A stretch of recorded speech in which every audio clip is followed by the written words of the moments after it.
foi, pessoal? As perdas predispõem à espiritualidade. Ou talvez a espiritualidade nos predispõe às perdas. Isso eu ainda não cheguei à conclusão de quem estimula quem. Mas uma coisa é fato, não é possível a gente crescer espiritualmente sem que hajam perdas e hajam renúncias.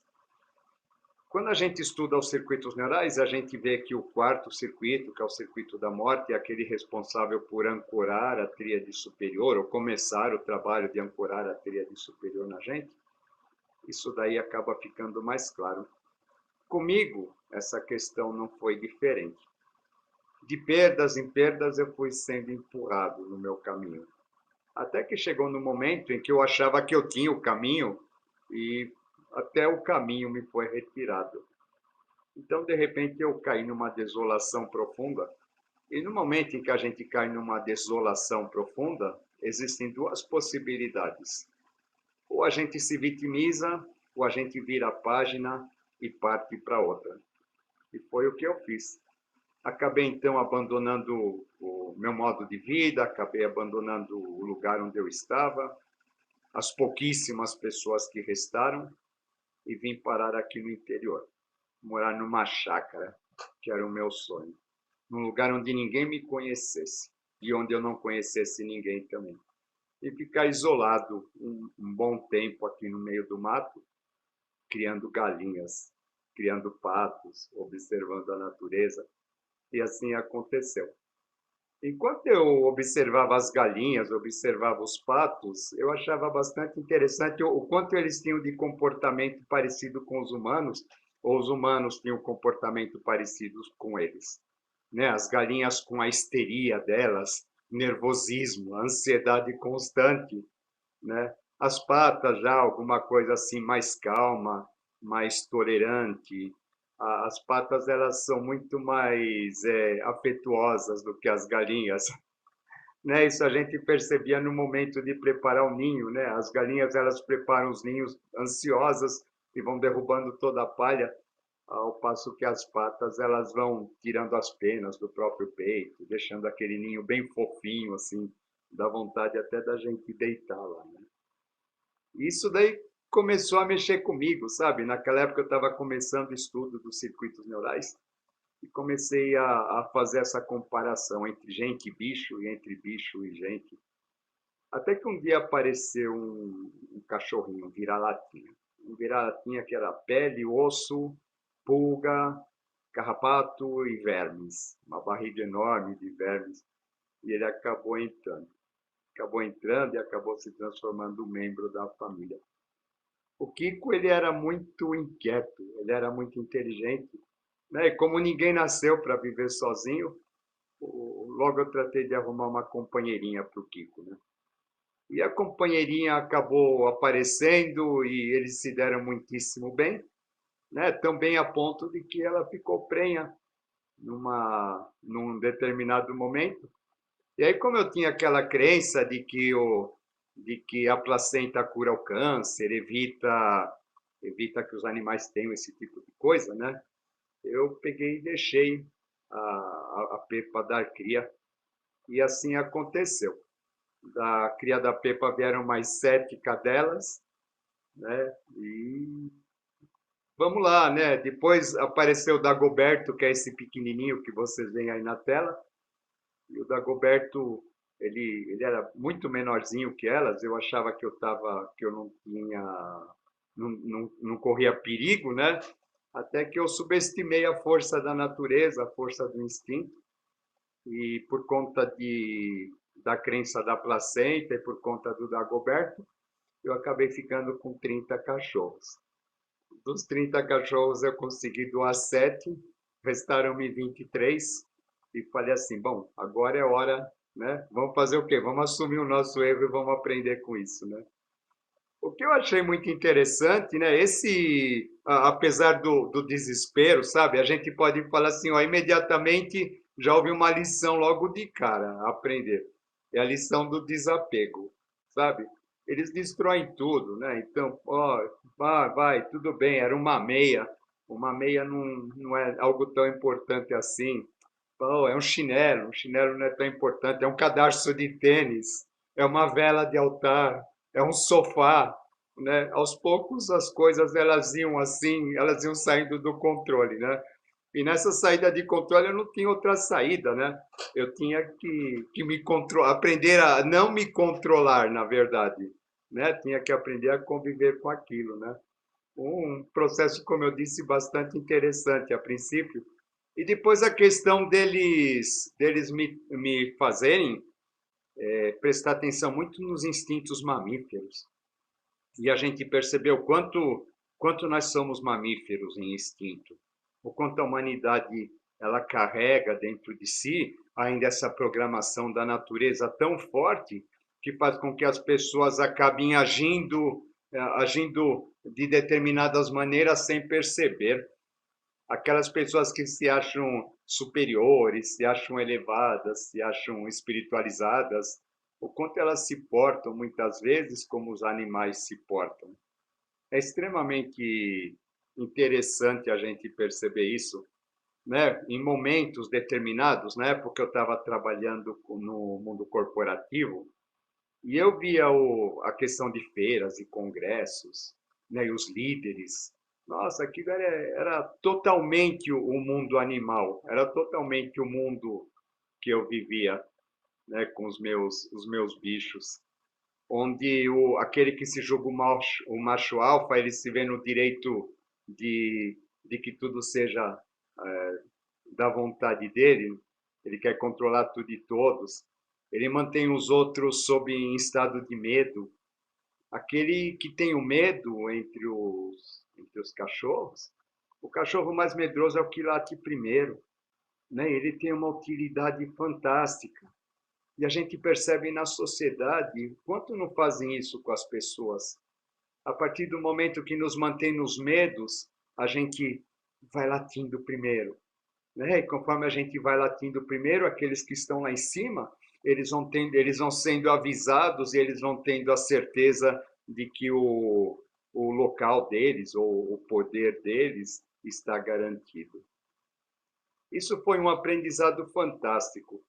Viver todos os anos que eu vivi cuidando dos animais de estimação acabou sendo alguma coisa muito rica na minha experiência, fazendo associação com espiritualidade, fazendo associação com circuitos neurais, né? E aprendendo a amar de um modo diferente. Nós, os humanos, quando nós temos filhos, nós criamos os filhos, muitas vezes esperando que eles cuidem de nós na nossa velhice, que eles nos deem algum tipo de retorno. E, na verdade, quando nós criamos os animais, nós não esperamos nada, porque eles não vão poder dar nada disso para nós, né? E a gente já cria eles sabendo que, muito provavelmente, eles vão morrer antes de nós. Ou seja, a gente começa a exercitar aquilo que a gente chama de amor incondicional. Não existe uma condição para eu gostar, sabe? Eu faço isso porque eu gosto, eu faço isso porque eu sinto a necessidade de fazer, né? E a gente percebe da parte deles o amor, o companheirismo, a fidelidade, a gratidão, a maneira como eles se comportam, que chega a ser comovente, sabe? Nenhum ser humano é capaz de nos ensinar isso. Nenhum livro, por mais sagrado que seja, é capaz de nos ensinar isso que a gente aprende somente vivenciando um convívio com esses serizinhos que são tão abençoados e que, na verdade, eu acredito que eles foram colocados nos nossos caminhos para atenuar muitas das nossas dores, muito dos nossos sofrimentos e fazer com que a gente aprenda. Dentro da questão dos mestres esperados e inesperados, os meus cães foram os mestres inesperados, que acabaram surgindo, acabaram me fazendo refletir a respeito de uma série de coisas, de uma série de valores, e acabaram me impulsionando para um estado que, foi algo assim que eu não imaginava que fosse acontecer. A partir do momento em que eu fui cuidar da terra, que eu fui cuidar de bicho, eu percebi que existia um outro ritmo, que existia o ritmo da natureza, o ritmo das estações da chuva, o ritmo das mudanças de lua, o ritmo da plantação e da colheita. E a gente aprende que tudo na natureza tem um porquê. E a gente descobre o quanto a vida que a gente leva nos grandes centros nos afastam de tudo isso, porque essa vida que a gente leva nos grandes centros, elas querem que a gente esteja produtivo o tempo todo. A questão do yin, do yang, ela não é respeitada. É como se a gente tivesse que ficar sempre yang o tempo todo. E a partir do momento em que a gente começa a funcionar em excesso, a sociedade começa a adoecer e a sociedade começa a ter os problemas que tem. Né? E as pessoas não se apercebem disso. As pessoas acabam ficando com uma ansiedade em realizar tudo muito rápido, e essa ansiedade em realizar tudo muito rápido acaba se transferindo até para as questões espirituais. As pessoas querem ver um resultado espiritual rápido, elas querem fazer uma determinada prática e já querem perceber o resultado logo em seguida, quando na verdade o caminho espiritual é algo que demora muito tempo para se realizar e vai muito lento, muito tempo, quase imperceptível. É algo que somente depois de muitos e muitos anos a gente olha para trás e a gente percebe que, apesar de todas as perdas pelas quais a gente teve que passar no decorrer de tudo isso, o caminho acabou valendo a pena. A questão dos mestres é muito importante. Como eu já disse, né, o mestre ele pode ser alguém que aparece, ele pode ser até um animal de estimação, ou ele pode ser o mestre de verdade. Né? Tudo isso vai depender das circunstâncias que acabam rodeando, né? Das questões que envolvem cada um, mas a gente, nenhum de nós é poupado de tê-los.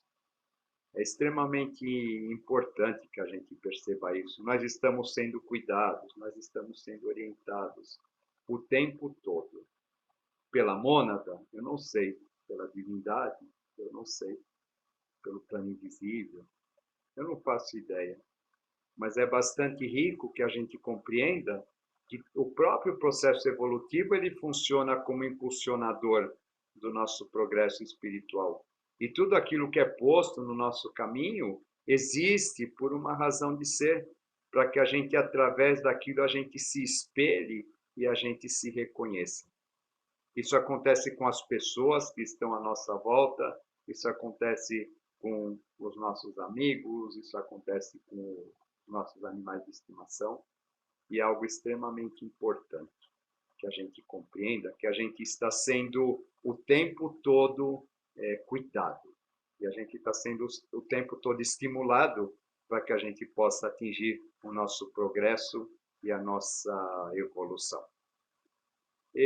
Muitas vezes, nos livros de teosofia, a gente escuta falar que o reino animal é um reino inferior. Né? O reino animal é algo inferior, que representa um estágio bastante primitivo e que depois ele vai, talvez, ele vai ter oportunidade de reencarnar como humano, e quando ele reencarna como humano, ele vai reencarnar como humano em condições mais primitivas, etc. Né? Eu discordo disso. Eu discordo plenamente. Né? Lembram daquela história que eu falei do meu mestre, né? Que ele fala assim, qual que é o seu pensamento? O meu pensamento depois da experiência que eu tive, né? Está mais propenso às questões budistas, que falam que os animais eles são uma etapa posterior à nossa. Tá? No meu entender, eles são anjos, são seres de profunda pureza, de profunda simplicidade, que chegam até nós para nos ensinar muitas e muitas coisas. É claro, eles têm a parte instintiva deles, mas nós temos a nossa também. E apesar de nós nos julgarmos superiores, né, nós agimos da mesma maneira que eles. Por exemplo, né, quando a gente vê algum diretor de alguma empresa, ele se porta exatamente como se porta o macho alfa né, da matilha. Ele grita, ele esperneia, ele fala palavrão, né? É como se fosse o cachorro latindo, como se fosse o cachorro demarcando com urina e fezes o seu território. Ou aquela pessoa que quer ouvir aquela música horrorosa, quer ouvir no último volume, ele está fazendo a mesma coisa, ele está demarcando o território, tal qual um animal. Né? Só que essas coisas elas vão acontecendo assim de modo sutil e a gente acaba passando batido e a gente não percebe que todos esses comportamentos são comportamentos ligados à programação dos mamíferos e que nós trazemos isso dentro de nós. O fato é que eles são, como eu já disse, né? Somos todos da mesma família, mas somos diferentes. Eu não diria que nem superior nem inferior, eu diria que diferentes. Uma vez que eu conheci vários humanos, nem muitos, que se portam como bichos, e conheci vários bichos que se portam como gente elevada, como gente evoluída. Um dos fatos, uma das experiências que eu tive, que eu achei das mais marcantes, foi no momento em que uma das cadelas deu cria e eu estava presenciando. No momento da cria da cadela, toda a matilha ficou em silêncio e cada cachorrinho que saía aquele zip, né, aquele saquinho zipado, e ela rasgava com doçura aquele envelope, né? E a partir do momento ela ia cortar o umbigo deles e começava a lamber para estancar o sangue, e ao lamber para estancar o sangue ela provocava um movimento dos pulmões dele, até que o cachorrinho não começava a chorar. Na hora que o cachorrinho chorava, ela fazia uma expressão de felicidade imensa, e quanto mais ela lambia o cachorrinho, mais o cachorrinho respirava, e quanto mais o cachorrinho respirava, mais feliz ela ficava. E assim o outro, pacientemente repetindo isso. Do lado de fora, cada cachorrinho que nascia, aqueles que estavam olhando, eles comemoravam. E teve uma que ela ficou tão empolgada que ela começou até a verter leite das mamas, de tanta vontade que ela tinha de ter cachorrinhos também. Eu comentando isso com meu mestre mais tarde, ele falou assim: "Ah, então você viu a mãe de todas as mães agindo, a mãe natureza". E realmente, a partir do momento que ele me falou isso, eu compreendi o que era essa questão da maternidade da natureza, né? Essa questão divindade, essa questão divina feminina que está em todos os reinos, em todos os seres. E foi uma das experiências mais maravilhosas e comoventes que eu tive. Ou seja, né, a partir deles eu consegui me ver, eu consegui ver os meus apegos, ver as minhas faces, consegui ver as questões dos circuitos, aprendi a respeito de práticas humanas, né? A questão do nojo, a questão do limpar, a questão do cuidar na hora das doenças, a questão das bicheiras, a questão do não esperar nada, de não esperar retorno, da incondicionalidade, né? E cheguei até a compreender o que era a Mãe Divina, né? A Mãe Divina nem dentro desse aspecto, né? E compreender a Mãe Divina como natureza, a Mãe que estava em todos os seres, em todo ser feminino, né? Seja ele em que grau esteja. Foi uma experiência maravilhosa, foi uma experiência incrível, está sendo ainda, né? Agora vocês devem ver nas minhas lives, de vez em quando vocês vão um cachorro passando por trás, né? E eles já estão bem velhinhos e eu estou aqui cuidando deles, né? Tendo assim, aprendendo a desenvolver paciência. E eles nos ensinam até o fim. Teve uma delas, a primeira que morreu, ela teve um problema um problema na coluna, que de repente eu cheguei e ela já não mexia mais as patas nem de cima nem as de baixo. Então eu disse assim, bom, vamos agir como a natureza agiria, né? Eu peguei, passei um remédio para ela não sentir dor e falei assim, vou deixar ela aí no canto, né? Deixar que a natureza cumpra o seu papel. Até que passou um dia, passou 2 dias, o remédio da dor parou de fazer efeito, né? E foi um momento em que eu tive que tomar uma decisão e aprendi uma outra lição, né? Que não tem sentido nenhum a gente fazer outro ser sofrer por conta das nossas convicções. As nossas convicções são nossas e elas não têm nada a ver com as outras pessoas que estão em torno de nós ou os outros seres. E foi assim que eu parti, eu vi a necessidade e no momento escolhido, eu me despedi dela e a gente praticou a eutanásia para que ela não mais sofresse. Eles nos ensinam o tempo todo, eles nos ensinam na vida e nos ensinam na morte. Eles nos ensinam, como eu já disse, né, em todos os planos, em todos os níveis. Na verdade, eles são mestres fantásticos, que estão aqui a nosso dispor e que a gente precisa respeitá-los de acordo com aquilo que eles realmente são.